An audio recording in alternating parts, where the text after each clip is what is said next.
Hello everyone. So today we will discuss some of the examples of addition of functions. So this video is for beginners, especially dun sa mga hirap talaga on how to add the given functions. So we will answer three questions for this video. So for number one, so the given function we have h of a is equal to 3a minus 1. G of A is equal to 3a cubed plus 2. Find H plus G of A. So, para di kayo mahirapan, first, susundan natin ito.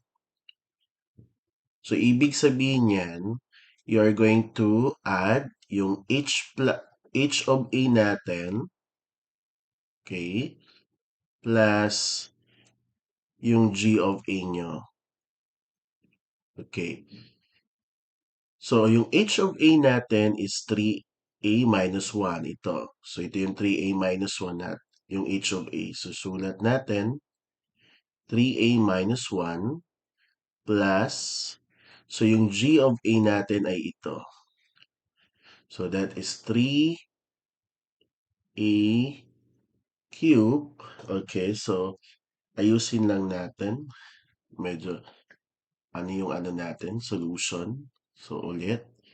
So H of A plus G of A. So equals, we have H of A is 3a minus 1, okay, plus 3a cubed plus 2. So since dito class, after natin ma-add, pagsasamahin natin yung magkapareho. So we combine similar terms. Since si 3a cubed, wala siyang kapareho, nag-iisa lang siya na may exponent na 3. So ibababa lang natin. And then after that, si 3a wala ring kapareho, so sulat lang din natin. And then si 1, yung negative 1, this is negative, no? Negative 1 plus 2, we have negative 1. So the answer is 3a cubed plus 3a minus 1. Next tayo. Okay, for number 2, the given function, we have g of t is equal to 2t plus 1, and h of t is equal to t squared minus 3t. So find g plus h of t. So para di kayo mahirapan, sundan nyo ito. So, G of T plus H of T. Okay. So, sulat natin. So, ang G of T natin ay so equals 2T plus 1. Okay. Sulat na yung operation na add. And then, yung H of T natin ay T squared minus 3T. Okay. This is 3T. Okay. Wait for a while. So, ayusin lang natin. Erase ko lang yung ito. So, hindi maganda yung pagkagawa. Okay. So, this is 3T, no?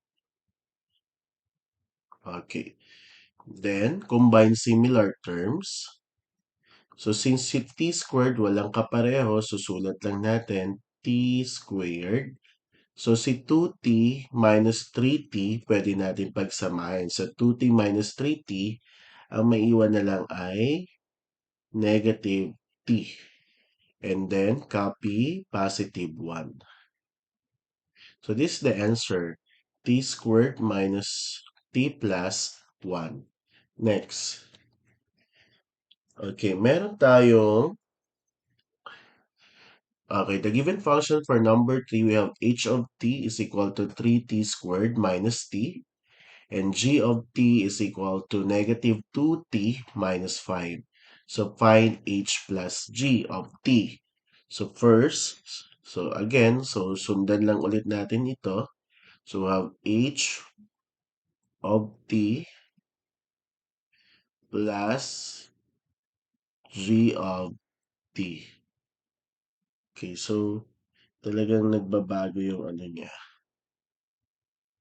So this is 3t squared minus 2 plus, okay, this is negative 2t minus 5.